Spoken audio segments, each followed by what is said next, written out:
Nasta'in. Yang biru tu lah tu kan. Ada biru saya dah tekan lain tak ada. Saya dah tekan tadi sikit. Cuba tengok Ustaz. Saya dah tekan tadi. Balik apa? Balik.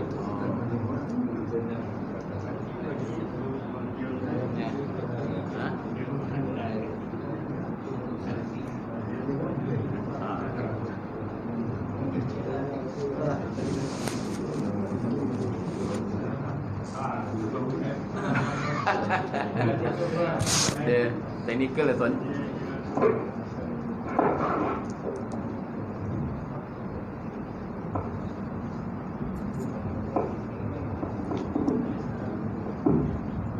Gambar terbalik tu dia dah poning dah. Recording. Tak jumpa button ni. Tak jumpa. Satu touching dia.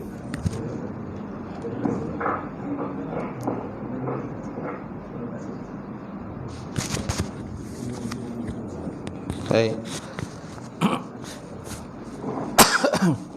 Kita mulakan kuliah Maghrib malam ni dengan sama-sama baca Ummul Kitab ila hadratin Nabi Muhammadin Mustafa Rasulillah sallallahu alaihi wasallam wa ala ali kiram wa ashabil izam sya'urahul Fatihah. A'udzubillahi minasyaitonir rajim. Bismillahirrahmanirrahim.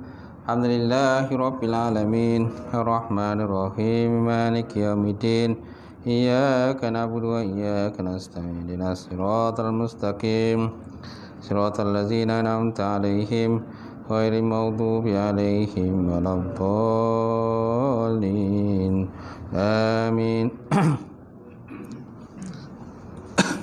Assalamualaikum warahmatullahi ta'ala wabarakatuh. Alhamdulillahillazi nahmaduhu wa nasta'in wa nastahdi wa na'udzu billahi min syururi anfusina wa min sayyiati a'malina may yahdihillahu fala mudhillalah wa may yudlilhu fala hadiyalah. Asyhadu an la ilaha illallah wahdahu la syarikalah wa asyhadu anna Muhammadan 'abduhu wa rasuluh. Allahumma shalli wa sallim ala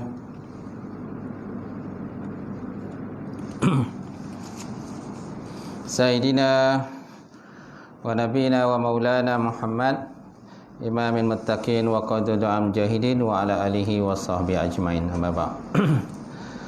Fa inna sadaqal hadis kitabullah wa khairan hadi hadi Muhammad sallallahu alaihi wasallam wa syarrul umuril muhdatsatuha wa kullu muhdatsatin bid'ah wa kullu bid'atin dalalah wa kullu dalalatin finnar. Qala Allah subhanahu wa ta'ala fi kitabil azim wa na'udzubillahi minasyaitonir rajim. Bismillahirrahmanirrahim. Wal 'asri innal insana lafi khusr illa allazina amanu wa 'amilus solihati wa tawasaw bil haqq wa tawasaw bis sabr. Maksudnya demi masa sesungguhnya manusia itu semuanya berada dalam kerugian kecuali orang-orang yang beriman dan mengerjakan amal soleh serta bersama dengan kebenaran dan bersama dengan kesabaran. Alhamdulillah. Yang saya hormati Al-Fadil Dr. Imam kita, tak lupa juga Al-Fadil Tuan Bilal, seluruhnya pengurusi surau, jawatan kuasa surau, sidang jamaah muslimin yang dihormati sekalian. Alhamdulillah, kita panjatkan puji dan syukur Allah Ta'ala kerana pada malam ini sekali lagi kita dapat bersama untuk kita sambung kuliah bab munakahat, bab nikah kahwin. Baik, kita sampai masuk tajuk baru. Tajuk baru ilak. Tajuknya ilak. Ilak.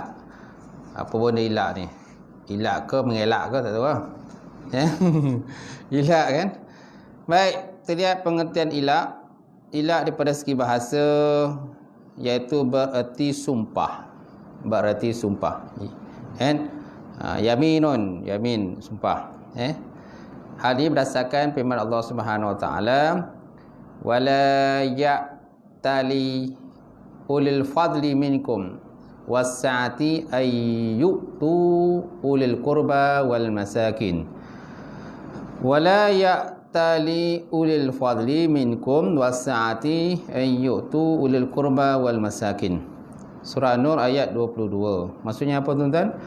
Dan janganlah orang-orang yang berharta serta lapang hidupnya di kalangan kamu bersumpah tidak mahu memberi bantuan kepada kaum kerabat dan orang-orang miskin. Janganlah orang-orang yang berharta serta lapang hidupnya di kalangan kamu bersumpah tidak mahu lagi memberi bantuan kepada kaum kerabat dan juga orang-orang miskin. Ayat ini sebenarnya ditujukan kepada siapa? Ayat ini sebenarnya ditujukan kepada Abu Bakar lah, As-Siddiq, yang mana Abu Bakar bersumpah tidak akan memberikan lagi bantuan kepada Mistah. Mistah ni siapa? Mistah ni salah seorang daripada lelaki yang termasuk dalam komplot. Komplot memfitnah Sayyidatina Aisyah. Komplot memfitnah Sayyidatina Aisyah ketika Sayyidatina Aisyah dalam satu peperangan bersama Rasulullah, dia telah tercicir dalam peperangan itulah sebabkan dia mencari kalung, kan? Kalung atau rantai yang tercicir. Baik. Jadi apabila dia mencari kalung dan rantai tadi, kemudian Nabi juga para sahabat dalam rombongan tadi telah pun bergerak balik ke Madinah lah. Masing-masing tak berasan. Aisyah telah tercicir lah. Kemudian bila Aisyah telah menjumpai kalung atau rantai tadi, dia kembali semula kepada tempat yang dia keluar daripada tempat unta tu kan? Rumah unta tu lah. Selain tu kan? Rumah unta. Unta tu kan dia rumah dia kat badan dia tu kan. Yang mana orang duduk atas tu lah. Bila dia balik tengok rombongan Nabi dan juga para sahabat semua dah kembali ke Madinah. Jadi dia duduklah seorang kat situ. Kemudian Nabi pula kebiasaan dalam mana-mana musafir, Nabi akan melantik seseorang. Namanya, tak silap saya, namanya Safwan. Dia ni dilantik untuk mengutip barang-barang tercicir di dalam mana-mana musafir ataupun dalam mana-mana pergi perang dan sebagainya. Jadi biasanya dia last minute lah. Dia akan perhatikan kalau mana barang tercicir, dia akan kutip dan bawa balik ke Madinah. Macam tu lah. Dan tu yang dia terserempak dengan Sayyidatina Aisyah radhiyallahu taala. Dia kata subhanallah, dia kata ini isteri Rasulullah. Macam tu. Lalu dia bawa balik ke Madinah. Panjanglah cerita tu lah. Panjang cerita satu kan panjang. Tak. Bila balik ke Madinah tu, itulah masa itulah mendapat fitnah. Itu dikatakan hadis ifki tu. Dia dapat fitnah, terutama sekali yang menjadi kepala pada fitnah itu Ubay bin Salul. Ubay bin Salul ni kepala munafik. Jadi dia ambil kesempatan lah benda tu. Jadi dia fitnah lah. Masa tu Aisyah pun dia tak tahu. Orang sibuk cerita tentang diri dia. Dia ingat bila balik Madinah tu bersama dengan Safwan tu, jadi tak ada fitnah apa-apa lah. Jadi mata-mata munafik dia ambil kesempatan tu. Dia kata Aisyah ni telah melakukan benda yang serong, benda yang tak elok dengan Safwan tadilah. Dia dapat fitnah. Permulaannya Aisyah tak tahu. Sehinggalah pada satu hari orang beritahu pada dia. Bila beritahu pada dia, itu yang dia kata. Itu yang dia kata salah seorang bernama Mistah tu. Mistah ke Mistah? Jadi dia marah pada Mistah yang termasuk orang yang komplot untuk menuduh Sayyidatina Aisyah radhiyallahu taala. Kemudian peristiwa itu diketahui sampailah pada Abu Bakar. Abu Bakar lah ayah dia tahulah. Jadi ayahnya sebelum tu ada memberi bantuan. Kan biasa bagi bantuan dan sumbangan kepada Mistah ini.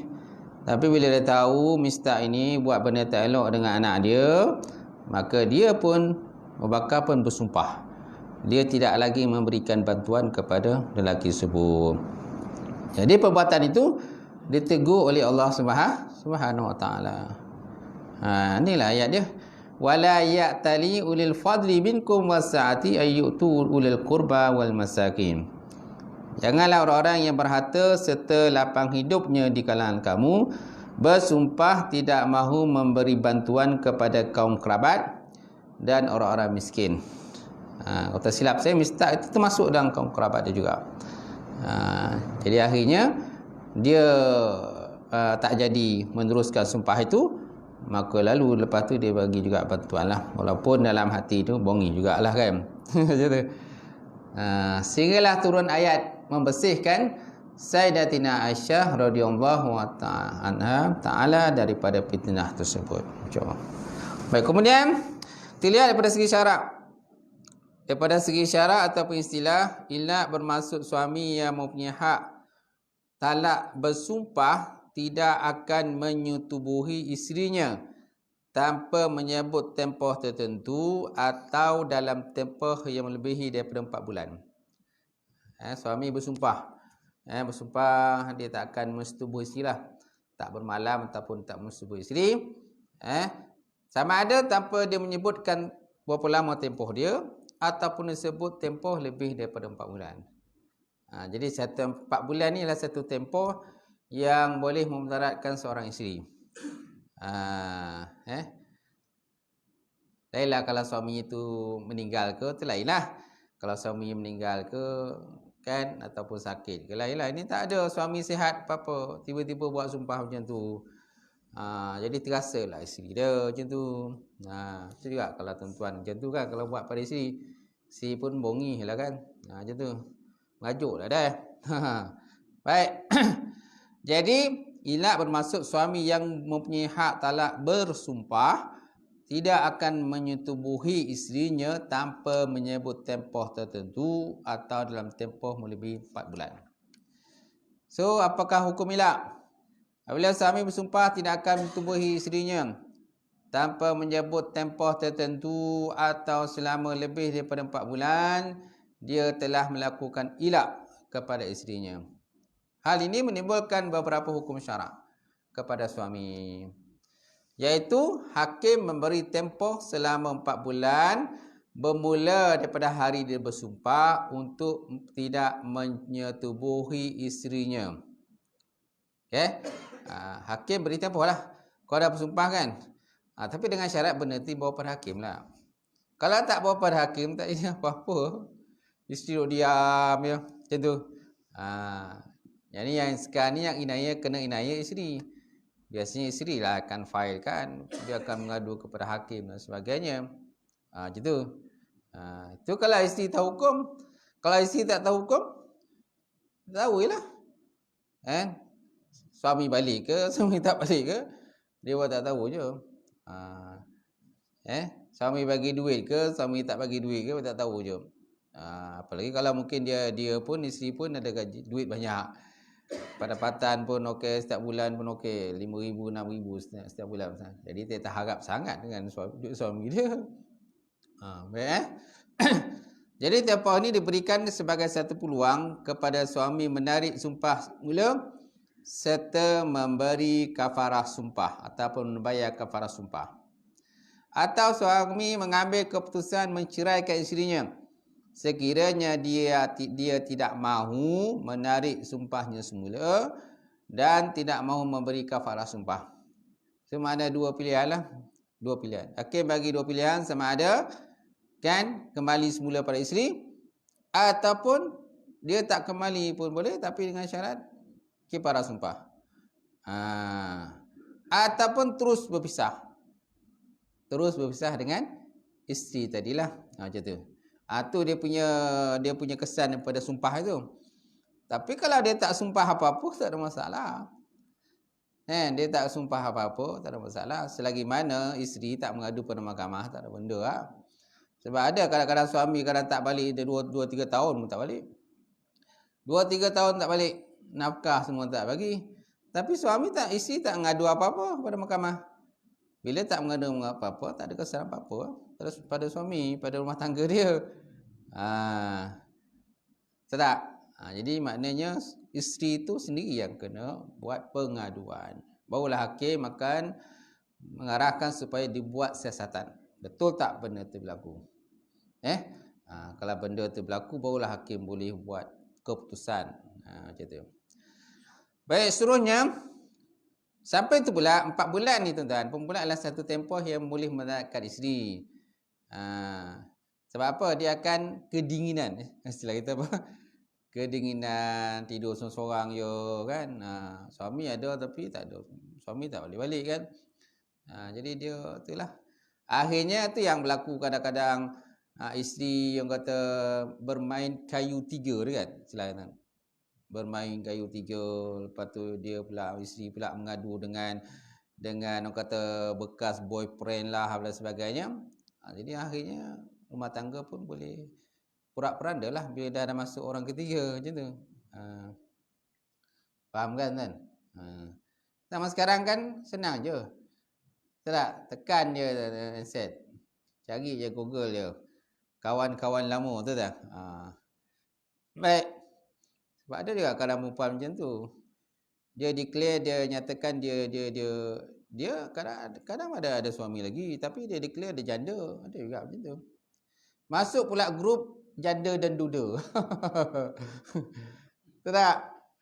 Dalam FB kan ada kan grup janda dan duda. Okay? Sedangkan dia masih ada suami. Dia masuk dalam grup tu, dia declare, dia kata dia janda. Sebenarnya suami masih ada. Macam tu. Ini pun masalah juga tu. Masalah zaman sekarang tu tak? Media sosial kan? Baik. Apabila berlalu tempoh 4 bulan, sedangkan suami tetap dengan sumpahnya, maka dia telah memudaratkan isterinya. Oleh itu, hakim memintakan suami berdasarkan permohonan isteri dengan satu daripada 2 perkara berikut.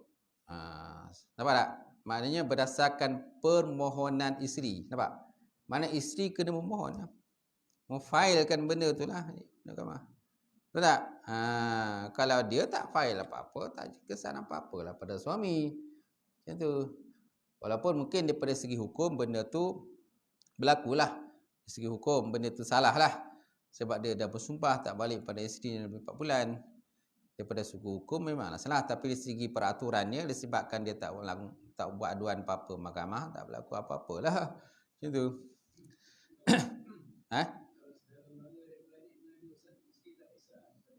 Boleh? Boleh. Tapi masalah walaupun saudara mara mengadu, yang kena filekan tu nama isteri dia tu. Tak boleh pakai nama saudara mara dia dah. Walaupun saudara mara yang mengadu, tapi bila dalam perbicaraan permohonan itu, isteri tu yang kena masuk dalam perbicaraan tu, bukan saudara mara dia. Saudara mara dia mungkin hanya boleh sebagai saksi saja dalam perbicaraan. Yang memohon tu mesti isteri itu. Itu juga dalam kes-kes perceraian yang lain. Contohnya mohon pasah ke ataupun mohon khuluk ke, tebus talak dan sebagainya. Yang memohon tu isteri. Bukan adik-beradik dia. Tak boleh adik-beradik. Sebab dia ada plaintiff defendant kan, dia akan tulis di surat tu kan. Siapa dia punya di plaintiff, siapa defendant dia. Tahu tak? Di plaintiff ni mana orang yang mendakwa. Defendant ni orang kena dakwa. Yang kena dakwa tu suamilah. Macam tu. Baik. Kemudian menarik sumpahnya dan menggauli isterinya semula serta menunaikan kafarah sumpah. Okey. Jadi hakim akan bagi 2 pilihan lah kepada si suami. Pertama, sama ada menarik semula sumpah tadi dan menggauli semula isterinya, tidur balik ke rumah dan sebagainya. Kemudian menunaikan kafarah sumpah, bayarlah kafarah sumpah. Mana kafarah sumpah nanti ada belakang lah. Jika dia bersumpah dengan nama Allah dan juga sifat-sifat Allah. Atau sifat-sifat Allah Ta'ala. Jika suami bersumpah melakukan sesuatu atau bersedekah, dia naklah melaksanakan sumpah itu. Jika suami bersumpah melakukan sesuatu ataupun dia nak bersedekah, maka naklah dia melaksanakan sumpah tersebut. Naiklah sedekah. Okey? Cuma kafarah sumpah untuk ilak ni dia tak sama lah kafarah sumpah dengan zihar. Zihar lainlah, ilak lain. Kemudian menceraikan isteri jika dia ingin menarik sumpahnya semula. Pilihan kedua, terus jatuhkan talak. Jatuhkan talak kepada isteri. Dan biasanya jatuhkan talak ni, biasanya hakim menasihatkan supaya jatuhkan talak satu saja. Janganlah jatuh talak 3. Sebab jatuh talak 3 kan, kalau apa berlaku kan, kok menangis. Kok menangis tu tak? Dah cerai tiba-tiba, dah apa balik dah. Dah tak, dia kata tak boleh lupa lah, makan tak kenyang, apalah, mandi tak basah, teringat aja dengan bekas suami kan. Dia kata dah tak cerai talak 3 dah. Dah tak rapik dah kembali semula. Semua isteri tu kena cedia buta lah, kahwin dengan lelaki lain lah pula macam tu. Ada juga kadang si suami-suami ni dia bayar tu. Si muhalil, dia lantik si muhalil, dia bayar orang tu. Kau kahwin dengan isteri aku dia. Tapi dah kahwin esok ceraikan balik. Kan? Dah kahwin esok ceraikan balik sebab apa? Dia nak kahwin balik dengan dia tu. Itu namanya si muhalil. Islam melarang melantik si muhalil lah. Baik, kemudian jika suami tetap enggan dan menolak kedua-dua perkara tersebut, hakim naklah menjatuhkan satu talak. Nampak? Hakim naklah menjatuhkan satu talak. So, hakim boleh menjatuhkan satu talak. Hal ini adalah kerana menjadi tugasnya untuk mengelakkan kemudaratan kepada orang lain. Semaknanya jatuhkan talak tu hakim lah. Hakim jatuhkan bagi pihak suami. Gitu. Dalam hal ini tiada cara lain untuk mengelakkan kemudaratan tersebut, melainkan hakim mentalaknya bagi pihak suami. Maknanya kuasa talak tu dah berpindah pada suami. Kuasa talak dah berpisah pada suami. Sama juga contohnya dalam kata hakam. Hakam ni dia hakam ni mana orang wakil yang dilantik oleh pihak suami, wakil yang dilantik untuk menjatuhkan talak kepada pihak isteri. Kenapa? Kerana suami tak sampai hati nak mentalakkan isteri tu. Dia tak sampai hatilah. Tapi isteri asyik nak minta ceraikan aku. Suami tak sampai hati nak menceraikan. Tapi dah asyik minta aja, dapatkan terpasang lawyer lah macam-macam dan sebagainya. Minta supaya diceraikan. Maka barulah benda tu akan sampai ke hakam lah. Jadi hakam akan menceraikan isteri bagi pihak suami. Gitu. Baik. Kemudian sehubungan dalam hal ini tiada cara lain untuk mengelakkan keberatan tersebut melainkan hakim mentalaknya bagi pihak suami. Keadaan ini samalah seperti melunaskan hutang dan juga menunaikan hak-hak yang lain. Sehubungan dengan ini tuan-tuan, hakim menjatuhkan talak sekiranya suami tiada keuzuran yang menghalangnya daripada persetubuhan. Suami sihat, bapa sihat, tapi masih tak nak bersama dengan isteri. Tak tahulah kenapa, mungkin kadang-kadang mungkin dia marah isteri dia ataupun didendam dengan isteri pun ada juga jenis-jenis macam tu. Aku kahwin dengan kau ni bukan mana aku cinta dengan kau, kan? Kan ada istilahnya. Biasanya drama lah. Drama kan. Aku kahwin dengan kau bukan mana aku cinta dengan kau. Tapi oleh mak ayah dah suruh kahwin lah. Jadi akhirnya dia kahwin macam tu jelah. Kan kau aku walaupun duduk satu rumah ataupun mungkin tak balik langsung lepas kahwin, ada berlaku macam tu. Ada macam tu.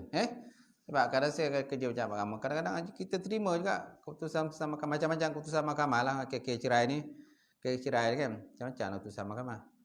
Ada keputusan yang menyatakan kenapa pasangan ni bercerai. Ada keputusan tak menyatakan kenapa bercerai. Kita hanya dapat keputusan saja. Dah jatuh talak 1 ke 2 ke 3 dan sebagainya. Dan biasanya bila berlaku bila kes-kes cerai ni, biasanya yang datang suami dan isteri akan datang bersendirian. Suami dan isteri akan datang bersendirian bila kes perceraian. Tapi bila kes kahwin, kan masing-masing datang dengan satu bas. Isteri datang sediakan satu bas, bakal suami pun datang satu bas bila nak kahwin lah. Tapi bila kes cerai ni datang satu bas dah. Semua akan datang bersendirian. Masing-masing pasangan akan datang secara bersendirian. Itulah bezanya bila perceraian dengan perkahwinan.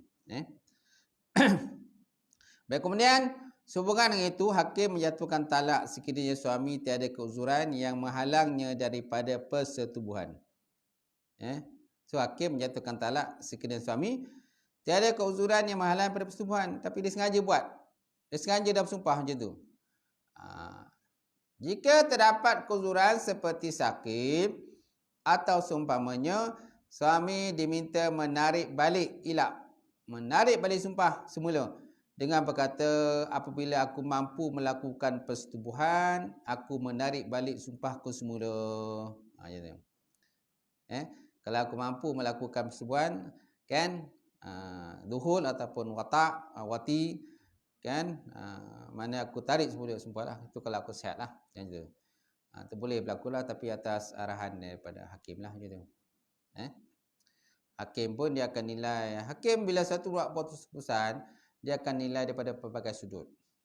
Pelbagai sudut dia akan nilai lah. Itu sebabnya bila orang mengadu masalah pada kita, jatuh cerai ke tak jatuh cerai? Ustaz, ni kau macam ni, jatuh cerai ke tak jatuh cerai? Kadang kita tak jawab. Tak macam ni lah tuan. Tuan pergilah mahkamah, buat aduan di mahkamah. Kan? Failkan mahkamah, maknanya pengesahan lepas cerai mahkamah. Tapi ada juga kadang dosa kita tu.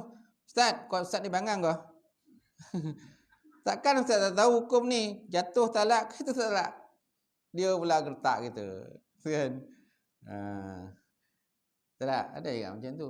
Dia nak juga pesan macam tu. Kita dah suruh pergi mahkamah dah. Tak pergilah mahkamah.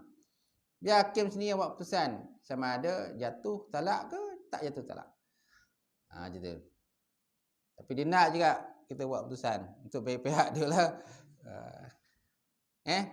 Kita buatlah keputusan. Tapi di ujung tu kata sebaiknya tuan pergilah ke mahkamah. Bila saya cakap ni, saya cakap tak ada hitam putih. Kalau saya kata jatuh kan, tak adalah hitam putih dah. Cakap macam tu lah. Sebaiknya pergi mahkamah, ada hitam putih. Sama ada jatuh ke tak jatuh. Macam tu. Dia nak benar kan keputusan daripada gitu. Ada juga macam tu. Pesen manusia tu macam-macam pesen manusia ni.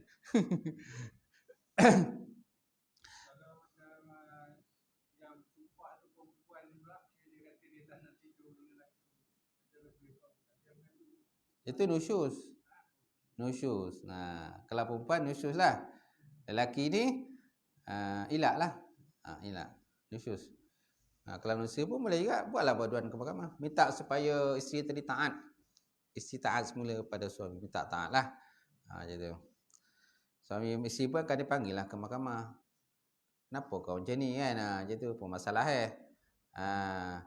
perempuan ni kadang-kadang ada benda dia mengajuk tu. Mungkin ada benda dia tak rapet. Dia nak golang. Tapi suami tak nak apa dia golang tu. Mengajuk lah dah.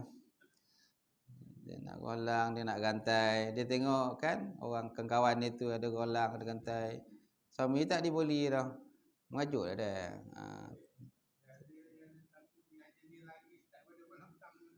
Ada juga lagi. Lagi tu dia ikut lelaki lain. Oh, tak nak.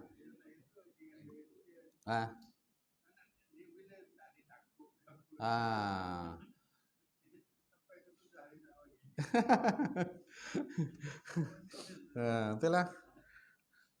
Dia tak tahan lah tu. Tak tahan lah tu. Tak tahu lah apa sebab mungkin dia gementar ke. Tengok suami kan, tengok lelaki. Sebab dia biasa dulu bujang, nak dara kan. Tak ada siapa yang pegang, sentuh. Bila berkahwin, dia ada suami. Tak? Dia rasa lain macam lah macam tu. Tak tahu nak cakap lah. Perempuan ni kadang macam-macam juga jenis perempuan tu tak. Ada perempuan terlampau berani pula. Betul tak? Ada perempuan berani. Pon ni bang, ambil kena balik, copetlah balik ni. Kan? Dia dah siap tempat tidur dah kan. Dia pula paksa suami tu. Macam tu. Ada pula perempuan kan, dia malu-malu. Malu, tak berani nak cakap apa-apa. Senyap dia. Kan? Macam-macam lah jenis perempuan. Baik. Jadi hal ini berdasarkan firman Allah Subhanahu Wa Taala, lillazina yu'luna min nisaihim yatarabbusu arba'ati asyhur. Fa in fa'u fa innallaha ghafurur rahim. Fa in azamut talaqa fa innallaha samiun alim. Surah Al-Baqarah ayat 226 227. Maksudnya apa tuan-tuan? Lillazina yu'luna min nisaihim. Kepada orang-orang yang bersumpah tidak akan menggauli isi-isi mereka, diberikan tempoh pada mereka selama 4 bulan. Tarabbusu arba'ati asyhur. Diberi tempoh 4 bulan. Setelah itu jika mereka kembali mencampurinya, maka Allah Ta'ala Maha Pengampun lagi Maha Mengasihani. Dan jika mereka berazam untuk menjatuhkan talak, menceraikan isteri, maka sungguh Allah Ta'ala Maha mendengar lagi Maha mengetahui. Okey, mana dia boleh teruskan lah. Kalau mana dia nak buat, dia dah buat keputusan nak menceraikan isteri, ceraikan. Tapi jangan biarkan isteri tu tergantung kan. Aku ni ada suami ke tak ada suami? Tak. Nak kata ada, nak kata tak ada pula suami. Jadi akan menyusahkan lah. Perempuan tadi menyusahkan dia. Macam tu. Seksa lah. Terseksa lah jiwa dia. Batin dia terseksa lah. Itu juga kalau kita lelaki ni pun sama juga. Kan kalau isteri kita buat benda tak elok, terseksa juga jiwa kita, batin kita. Gitu. Lelaki perempuan gitu juga. Kalau suami dia buat tak elok, dia pun terseksa juga. Kenapa? Kerana masing-masing ada hati dan perasaan. Baik, itu juga hadis Rasulullah sallallahu alaihi wa ala alihi wa sahbihi wa baraka wa sallam. An Ali radhiyallahu ta'ala anhu annahu kana yaqul iza ala ar-rajulu min imra'atihi lam yaqa alaihi talaqun wa immadatil arba'ati asyhur hatta yuqafa fa imma ayyutalliqa wa imma ayyafi'a. Daripada Ali radhiyallahu ta'ala anhu katanya, apabila suami melakukan ilak pada isterinya, talak tidak jatuh walaupun telah berlalu 4 bulan, sehinggalah suami membuat keputusan sama ada menceraikannya atau menggauli semula. Sama ada ceraikan ataupun menggauli isteri semula. So kalau sayang, balik. Gitu. Kalau tak sayang, itulah dia. Masalah rumah tangga orang tu kadang tak tahu. Masing-masing ada masalah rumah tangga. Baik. Hal yang sama juga diriwayatkan oleh Ibn Umar. Maka hukum ilak itu tentulah tidak diputuskan berdasarkan pendapat. Oleh itu hadis ini merupakan hadis marfu' yang terima daripada baginda Rasulullah sallallahu alaihi wasallam. Jadi hukum ilak ini tentulah tidak diputuskan berdasarkan hanya pada pendapat. Tapi berdasarkan pada nas. Bukan pendapat, berdasarkan pada nas. Nas ataupun ayat Quran dan juga hadis Rasulullah sallallahu alaihi wasallam. Lainlah kalau tidak ada nas, tidak ada Quran, tak ada hadis, yang diperlukan kepada pendapat ulama. Apakah hukum yang sebenarnya? Baik. Kemudian kita masuk zihar. Ilak dah sudah, kita masuk zihar pula. Apakah dikatakan zihar? Ini pun termasuk dalam masalah munakahat ni, masalah zihar ni. Zihar diambil dari perkataan az-zuhru. Zuhru maksudnya belakang. Segi bahasa maknanya belakang. Hal ini demikian adalah kerana asalnya zihar adalah apabila suami berkata kepada isterinya, bagiku engkau seperti belakang ibuku. Bagiku engkau seperti belakang ibuku. Itu dikatakan sebagai zihar lah. Mana suami menyamakan isterinya dengan ibu dia. Ibu adalah seorang yang haram kita berkahwin. Sedangkan isteri orang yang halal kita berkahwin, bergaul dengan dia. Tiba-tiba suami menyerupakan, mensamakan isteri dengan ibu dia. Itu dia katakan berlakunya hukum zihar. Baik, kemudian sementara zihar di segi istilah pula, apabila seorang suami menyamakan isterinya daripada sudut pengharaman dengan seseorang daripada mahramnya, seperti ibu atau adik-beradik perempuan, sama ada ibu atau adik perempuan. Orang Arab jahiliah tuan-tuan menganggap zihar ni dia sebagai salah satu cara daripada cara talak. Tetapi Islam memberikannya satu tanggapan lain dan menentukan beberapa hukum yang lain selain daripada talak. Gitu.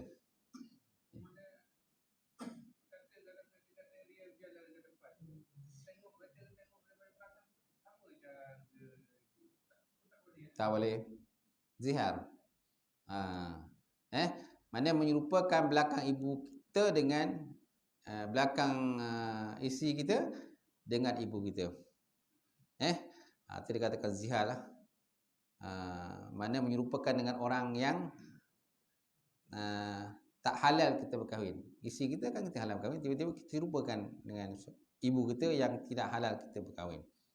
Hukumnya dikatakan hukum zihar dan dia merupakan satu dosa besar. Baik. Sama. Tak berjalan tak? Dia belakang. Ya, belakang. Dia kan belakang saja. Kerana perkataan zihar ni diambil pada az-zuhru. Zuhr ni belakang. Batnu ni depan. Batin ni depan. Dia pada tubuh badan kita lah. Kalau badan kita ni depan ni katakan batnun. Belakang ni zuhrun. Baik, apakah hukum zihar? Ulama telah ijma' menyatakan bahawa zihar adalah haram. Dan salah satu daripada dosa besar, Allah Ta'ala menamakannya munkar dan dusta. So, jadi kalau berlaku begitu, maknanya suami telah melakukan satu dosa besar. Habis macam mana nak keluar tu kan daripada masalah ni? Dia kena bayar kifarah lah. Dia ada kifarah. Kifarah zihar nama dia. Kifarah zihar. Baik. Ini berdasarkan firman Allah Subhanahu Wa Taala, wa innahum la yaquluna munkaran minal qawli wa zura. Dan sesungguhnya mereka dengan melakukan yang demikian memperkatakan suatu perkara yang mungkar. Satu perkara yang mungkar dan dusta. Wa innahum la yaquluna munkaran minal qawli wa zura. Baik. Kemudian kita lihat lafaz zihar. Lafaz zihar ada dua. Satu lafaz soreh, satu lafaz kinayah. Sama juga macam talak kan? Talak ada dua lafaz, soreh dan kinayah. Soreh ni memang jelas sebutkan dia ceraikan isteri. Kinayah ni main sindi-sindi macam tu. Mana zihar pun macam tu juga. Ada soreh, ada kinayah. Baik, lafaz membawa makna zihar terbagi pada dua. Lafaz nyata atau soreh dan juga lafaz kinayah ataupun kiasan, mikias. Baik, mana contoh lafaz soreh? Contohnya seperti suami berkata pada isterinya, bagiku engkau seperti belakang ibuku, atau padaku engkau seperti belakang ibuku. Maknanya dia menserupakanlah, mentashbihkan, mana menserupakan isteri dengan ibu dia. Apabila seorang suami berkata demikian, dia telah menziar isteri dia, sama ada dengan niat ataupun tidak. Nampak? Sama ada dia niat ke, tak ada niat ke nak menceraikan isteri, tetap berlakulah hukum zihar itu. Selagi dia mempunyai syarat sah talak. Iaitu suami tadi cerdik, berakal, serta sedar makna yang diucapkan. Sedar makna yang diucapkan tadi. Sama ada dia ada niat ke, tak ada niat ke dan sebagainya, tetap berlaku hukum zihar lah situ. Itu dari segi soreh. Lafaz soreh. Kemudian lafaz kinayah. Contoh zihar bapa kinayah ialah lafaz yang boleh diandaikan membawa makna zihar. Boleh dipertanggungkan pada dua makna. Satu boleh bermakna zihar dan satu lagi boleh makna bukan zihar. Contohnya ialah seperti suami berkata pada isterinya, bagiku engkau seperti ibu dan adik-beradik perempuanku, atau padaku engkau seumpama emak dan adik perempuanku. Bagiku engkau seperti ibu dan adik-beradik perempuanku, atau padaku engkau seumpama emak dan adik perempuanku.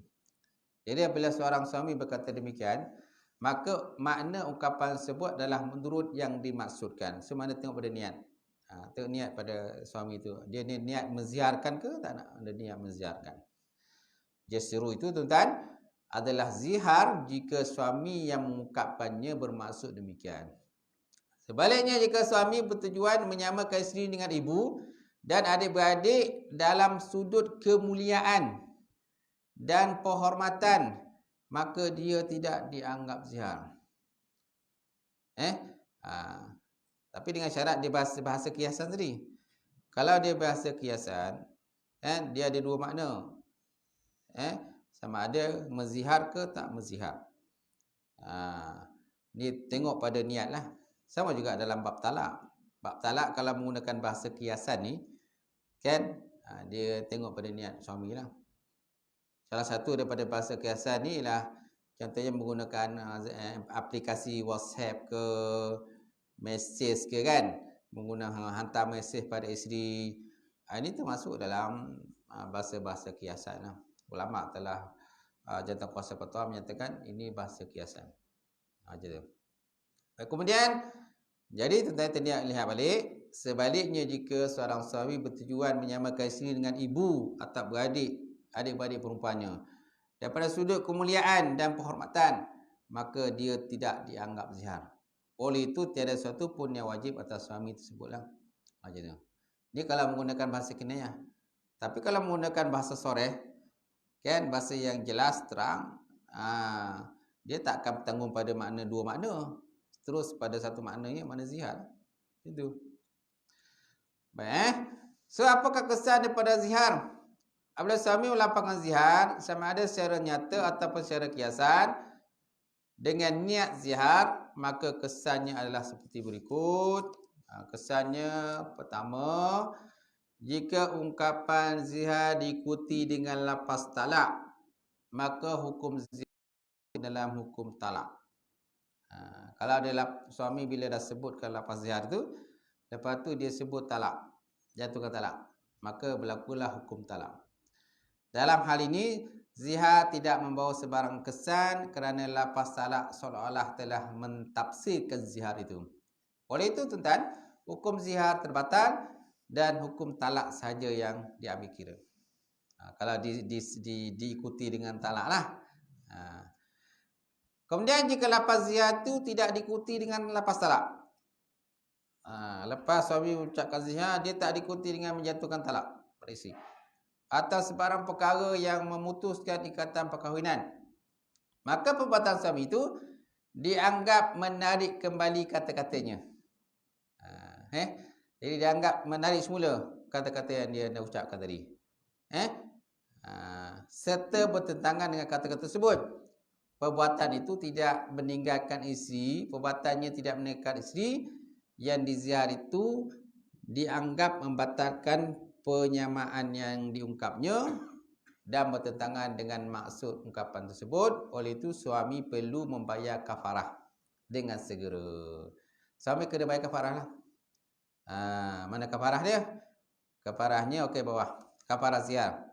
Okey, kafarah zihar ada 3. Pertama, memerdekakan seorang hamba yang mukmin, yang tiada sebarang kecacatan yang boleh menjejaskan usaha dan kerjanya, seperti sangat tua dan tiada satu anggota badan seperti kaki.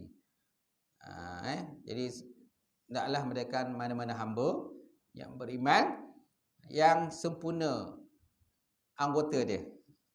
Sempurna kena, mana mata okey, telinga okey, kaki pun 2, tangan 2, semua okey, tak ada masalah. Jadi hamba itulah dia kena merdekakan lah. Tapi kalau hamba tak ada ustaz, kan, diperhamba kan ada. Hamba tak ada. Kat Malaysia tak ada hamba. Jadi kita ambil pilihan yang kedua.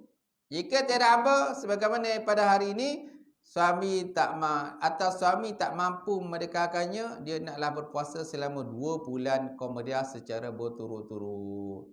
Mangai. 2 bulan berturut-turut sanggup ke tuan-tuan nak puasa sebulan pun hombak. Tak. Sebulan pun hombak nak menghabiskan. Ni 2 bulan pula. Sama juga macam kafarah jima' di bulan puasa kan. Bersetubuh di bulan puasa. Kena puasa 2 bulan berturut-turut. Macam tu. Malam terpulang kat tuan. Kan? Asal lampu hijau je boleh lah. Kalau mau merah malam pun tak boleh kan kalau merah. Tahu tak?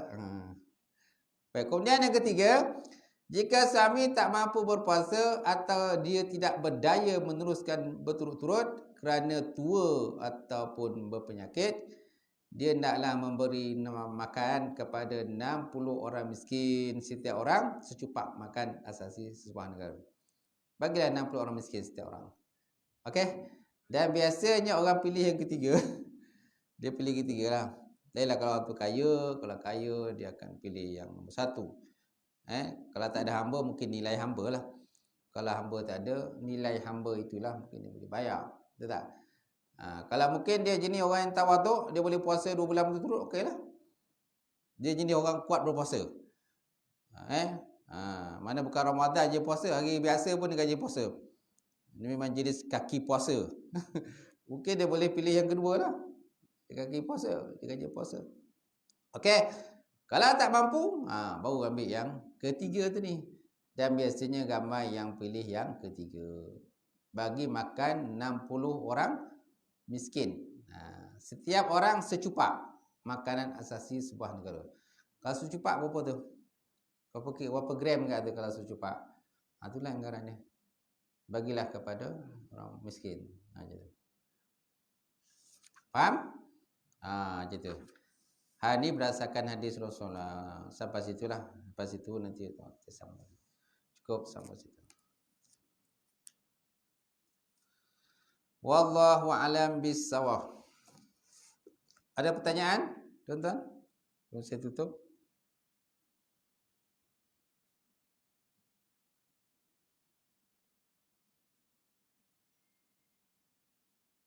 Ada?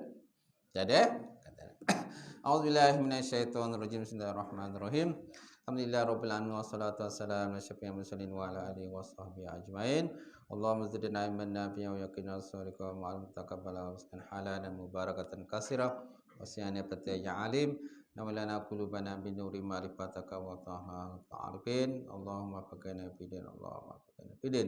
Allahumma ja'al hadza jam'an marhuma wa tafarraqana min ba'di tafarruqan ma'suma. Rabbana atina fid dunya hasanah wa fil akhirati hasanah wa qina azabannar. Subhana rabbika rabbil izzati amma yasifun wa salamun alal mursalin. Alhamdulillahi rabbil alamin. Qabbalallahu minkum wa minkum taqabbal ya karim.